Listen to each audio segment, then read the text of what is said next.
तो आप सभी को मेरा प्यार भरा नमस्कार।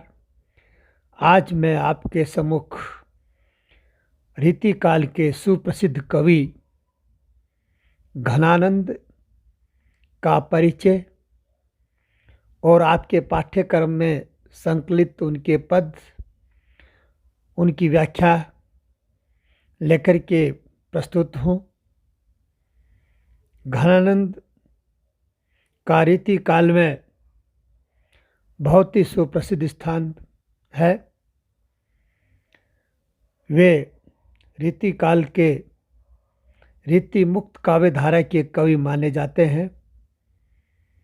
उनका जन्म सन 1689 में हुआ था और उनकी मृत्यु सन 1739 में हुई। घनानंद की शिक्षा फारसी भाषा से आरंभ हुई थी। लोगों का मानना है कि घनानंद अबुल फजल के शिष्य माने जाते हैं। घनानंद मोहम्मद शाह रंगीले के दरबार में रहते थे। एक कवि के रूप में नहीं, वरन एक प्रतिष्ठित कर्मचारी के रूप में उनके दरबार में रहा करते थे। आप दरबार में मीर मुंशी थे। दरबार की एक सुजान नामक प्रतिष्ठित वैश्या से घनानंद का प्रेम था।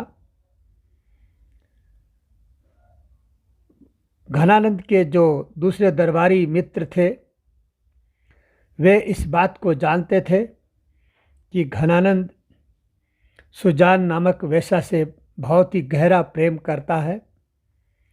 इसलिए वे मन ही मन घनानंद से ईर्ष्या और द्वेष भी रखते थे और इस अवसर की तलाश में रहते थे कि घनानंद को कब नीचा दिखाया जाए, बादशाह की नज़र से नीचे गिराया जाए।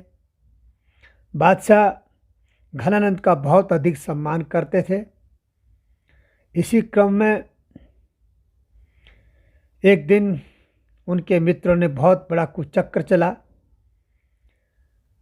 जिसके कारण घनानंद को राज दरबार से निष्कासित होना पड़ा। घटना कुछ इस प्रकार की थी कि मोहम्मद शाह रंगीले अपने दरबार में बैठे थे। गायन और नृत्य का कार्यक्रम चल रहा था। सुजान नृत्य कर रही थी। इसी क्रम में घनानंद के मित्रों ने बादशाह से कहा कि घनानंद भी बहुत अच्छा गाते हैं, महाराज इनका भी गाना सुना जाए। तो बादशाह ने घनानंद को आदेश दिया कि आप भी कुछ सुनाओ, परंतु घनानंद शांत रहे, कुछ नहीं गाया। बादशाह को लगा कि जो उनके अन्य मित्र जो है झूठ बोल रहे हैं, बिना मतलब में घनानंद को फंसा रहे हैं। परंतु सब मित्रों ने कहा, क्योंकि वो तो साजिश रच रहे थे कि किस तरह से घनानंद को बादशाह की नज़र से गिराया जाए, इसलिए उन लोगों ने कहा, महाराज ये सुजान से बहुत अधिक प्रेम करते हैं, सुजान अगर इनको कह देगी तो ये जरूर गाएंगे। और ये सच भी था कि घनानंद सुजान से बहुत ज़्यादा प्रेम करता था। परिणाम ये हुआ कि बादशाह ने सुजान से कहा कि आप घनानंद से गाने के लिए कहो। वो नृत्य की, भला राजा के आदेश को कैसे टाल सकती है। उसने घनानंद से निवेदन किया कि आप भी कुछ सुनाइए। और गलती यही हुई कि सुजान के कहने पर घनानंद अपने आप को मना नहीं कर सके, रोक नहीं पाए और उन्हें बहुत सुंदर तरीके से गीत प्रस्तुत किया। बादशाह बड़े खुश हुए कि कितना अच्छा गा लेता है घनानंद। परंतु बादशाह नाराज भी हुआ। नाराज के कारण यह था कि घनानंद ने उनके आदेश का पालन नहीं किया, बल्कि एक नर्तकी के कहने से राज दरबार में कुछ सुनाया है। इस बात से नाराज हो गए और नाराज होने पर बादशाह ने घनानंद को राज दरबार से निष्कासित कर दिया और राज्य छोड़ने के लिए आदेश दिया कि घनानंद उनका राज्य छोड़कर चला जाए। इस तरह से उनको दरबार से अपने साथियों के कुचक्र का शिकार होकर दरबार से निष्कासित होना पड़ा। दरबार से निष्कासित होने के बाद उन्होंने सुजान से कहा कि आप भी मेरे साथ चलो, पर सुजान ने मना कर दिया।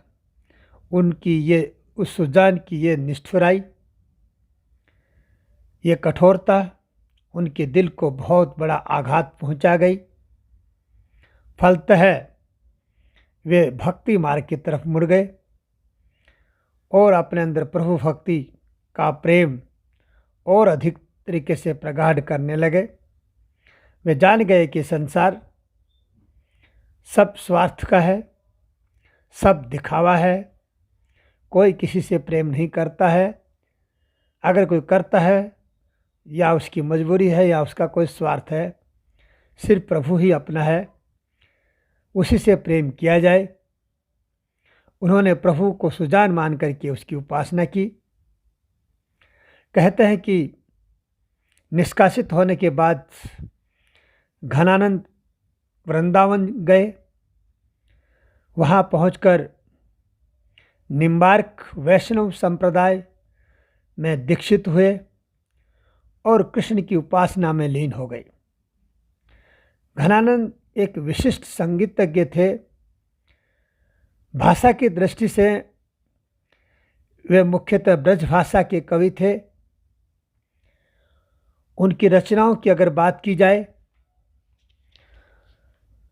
तो बहुत से लोगों ने उनकी अनेक रचनाएं गिनाई हैं, परंतु प्रामाणिकता की दृष्टि से अगर देखें तो आचार्य विश्वनाथ प्रसाद मिश्र ने घनानंद कृति में 41 रचनाओं का उल्लेख किया है, जो इस प्रकार हैं। सुजान हित दूसरी रचना है कृपाकंद निबंध,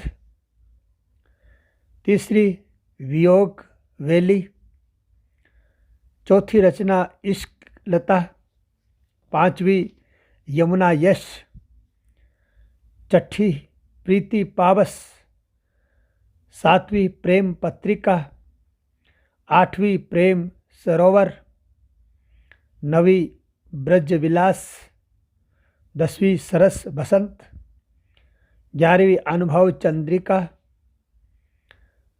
12वीं रंग बधाई, 13वीं प्रेम पद्धति, 14वीं वृष भानुपुर, 15वीं गोकुल गीत, 16वीं नाम माधुरी, 17वीं गिरी पूजन, 18वीं विचार सार, 19वीं दान घटा, 20वीं भावना प्रकाश, 21वीं कृष्ण कौमुदी, 22वीं प्रिय प्रसाद, 23वीं वृंदावन मुद्रा, 24वीं ब्रज स्वरूप, 25वीं गोकुल चरित्र, 26वीं प्रेम पहेली,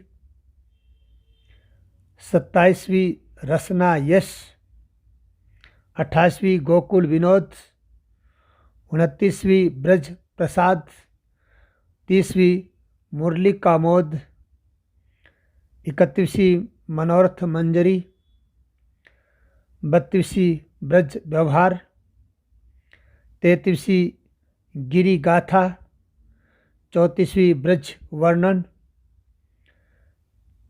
35वीं छंदाष्टक, 36वीं त्रिभंगी, 37वीं कविता संग्रह, 38वीं स्फुट,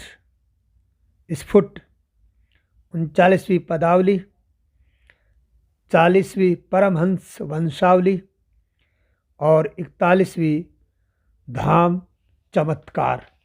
इस तरह से आचार्य विश्वनाथ प्रसाद मिश्र ने घनानंद की 41 कृतियों का उल्लेख किया है। कुछ अन्य विद्वानों ने भी और रचनाओं का भी उल्लेख किया है, परंतु प्रमाणिकता की दृष्टि से अधिकतर विद्वानों ने इन 41 कृतियों को मान्यता दी है। घनानंद के बारे में जैसा मैंने पहले आपको बताया कि वे रीतिकाल के रीति मुक्त काव्यधारा के कवि हैं, प्रेम की पीड़ा के कवि हैं। उनके पदों में, उनके शब्दों में प्रेम की मधुर व्यंजना है, वियोग की पीड़ा है, प्रेम की आकुलता है, विरह वेदना चरम उत्कर्ष पर चित्रित हुई है। उनका काव्य बनावटी नहीं है, उनका काव्य स्वानुभूति पर आधारित है। उन्होंने सुजान से सच्चा प्रेम किया था, परंतु सुजान ने उनको धोखा दिया। उनकी अपेक्षाओं पर सुजान खरी नहीं उतरी, इसलिए उनका मन प्रभु भक्ति की ओर मुड़ गया और वैष्णव संप्रदाय में दीक्षित होकर सुजान, कृष्ण को सुजान मान करके ही उन्होंने भक्ति की है। इसलिए उनके पदों में आप देखेंगे जगह जगह सुजान शब्द का प्रयोग हुआ है। तो जहाँ भी सुजान का प्रयोग हुआ है, मानिए उन्होंने अपने आराध्य को ही पुकारा है। भक्त अपने प्रियतम को कई तरीके से याद करता है, कहीं उसे उल्हाना देता है, कहीं उसकी निष्ठुराई की चर्चा करता है, कहीं उससे मिलन का निवेदन करता है। भक्ति के अनेक विविध रंग जो हैं वो घनानंद के काव्य में देखने को मिलते हैं। घनानंद के काव्य की जब समीक्षा की जाती है तो प्रेम की पीड़ा के कवि कह कर के उनको संबोधित किया जाता है। और इसी प्रसंग में इनके जो पदों की जो व्याख्याएं हैं वो मैं क्रमशः एक एक आपके सम्मुख लेता हूँ, ताकि आप परीक्षा की दृष्टि से उनकी व्याख्याओं को ठीक से समझ सकें। पहली जो कविता है, यानी पहला जो उनका पद है, वो कवित छंद है। देखिए कवि क्या कह रहे हैं इस छंद में। छवि को सदन मोद मंडित बदन चंद, त्रसित चखनी लाल कब धों दिखाए हों, चटकीलो भेख करो चटकीलो भेख करे, मटकीली भांति सोही, मुरली अधर धरे लटकत आय हों, लोचन दुराय कछु मृदु मुस्काय नेह, भिनी बतियानी लड़काय बतराय हों, विरह जरत जिए जानी आनी प्राण प्यारे, कृपा निधि आनंद को घन बरसाए हों। इस पद के कुछ कठिन शब्द देख लें। त्रसित का अर्थ है प्यासी, चखनी का अर्थ नेत्रों को, चटकीलो का अर्थ है चटकीला भड़कीला, भेख का अर्थ है वेशभूषा, मटकीली का अर्थ है मटक मटक वाले ढंग की, लटकत का अर्थ है मस्ती से झूमते हुए, दुराय का अर्थ है मटकाकर, लड़काय का अर्थ है ललक उपजाकर, आनी का अर्थ है आकर, कृपा निधि का अर्थ है कृपा के सागर, आनंद को घन यानी आनंद के बादल, जरत यानी जलाना, आनी यानी आकर के, बतराय का अर्थ है बतलाना। इस तरह से इनके कुछ कठिन शब्द थे जिनसे आप व्याख्या ढंग से समझ सकेंगे। देखिए इस पद का जो प्रसंग है वो इस प्रकार बनता है। अगर कहें तो आप लिख सकते हैं या कह सकते हैं, यह है अवतरण घनानंद द्वारा रचित। घनानंद कवित्व से उद्धृत है। इसमें कवि ने किसी गोपी अथवा नायिका की मनोदशा का चित्रण किया है। विरहिणी नायिका श्री कृष्ण दर्शन की अभिलाषा से विवश होकर के अपनी सखी से कहती है हे कृष्ण, तुम अपने शोभा के सागर, प्रसन्नता से पूर्ण चंद्रमा रूपी मुख को, मेरे इन प्यासे नेत्रों को न जाने कब दिखलाओगे। यानी गोपिका कहती है कि हे प्रिय, आप अपना वो सुंदर मुख मेरे इन प्यासे आँखों को कब दिखाओगे, अर्थात आपके दर्शन मुझे कब होंगे। वो सौभाग्य का दिन कब आएगा कि जब मेरी ये प्यासी आँखें आपके दर्शन करके तृप्त होंगी। सच्ची खुशी मुझे उसी दिन मिलेगी जब हे प्रिय आपके दर्शन होंगे। हे प्रिय, तुम अपनी चटकीली वेशभूषा धारण करके होठों पर मुरली रख बजाते हुए नखरीले ढंग से झूमते हुए आओगे। यानी कृष्ण की जो वेशभूषा है, कृष्ण की हाव भाव है, कृष्ण की जो मधुर मुस्कान है, वो वैसी की वैसी गोपिका के मन में बसी हुई है। और उसी मुस्कान के साथ वही बांसुरी बजाते हुए, वही नखराले ढंग से कदम बढ़ाते हुए उसी स्वरूप को गोपिका देखना चाहती है और प्रार्थना करती है कि आखिर वो कब दर्शन देंगे। और कहती है, न जाने कब प्रेम से भरे हुई बातों से आंखें मटकाते हुए मृदु मृदु यानी हौले हौले मुस्काते हुए चपलता के साथ वार्तालाप करोगे। यानी कब आओगे और कब आकर के मुझे मीठी मीठी बात करोगे और न जाने कब अपने हृदय में मुझे वीरे से जलती हुई समझकर तथा मेरे पास आओगे। हे प्रियतम, वो दिन कब आएगा जब आप मेरे दिल की पीड़ा को समझोगे, मेरे दिल में लगने वाली विरह अग्नि को समझ करके उसको शांत करने के लिए तुम अपने मधुर दर्शनों के जरिए मेरी वेदना को शांत करोगे। आखिर वो दिन कब आएगा प्रियतम जब मैं आपके दर्शन करके सौभाग्यशाली बनूंगी। हे प्राणों की प्रिय, कृपा के सागर प्रियतम, तुम अब मुझ पर आनंद के मेघ को बरसाओ। यानी आनंद का बादल बनकर के तुम मुझ पर बरस जाओ ताकि मैं तुम्हारे प्रेम में निहाल हो जाऊं और तुम्हारा स्पर्श पा करके मैं धन्य हो जाऊं। कहने का भाव यह है कि गोपिका जो है वो कृष्ण के दर्शनों के लिए लालायित है।